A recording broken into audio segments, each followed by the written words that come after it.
এখন মাকে নিয়ে বলতে আসছে দিব্য। আমার মা সবাইকে ইনজেকশন দেয়।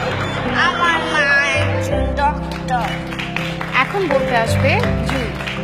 আমার মা একজন ফ্যাশন ডিজাইনার। আমাদের একটা শোরুম আছে, সেখানে অনেক ড্রেস পাওয়া যায়। Thank you. এবার বলবে নিধি।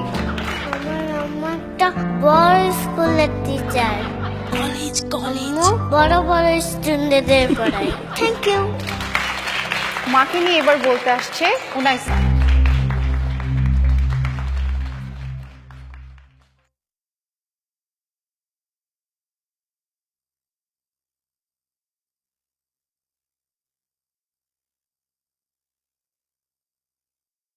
আমার মা একজন ডাক্তার। আমার যখন অসুখ হয় তখন মা আমাকে স্যুপ খাইয়ে দেয় আর আমি ভালো হয়ে যাই।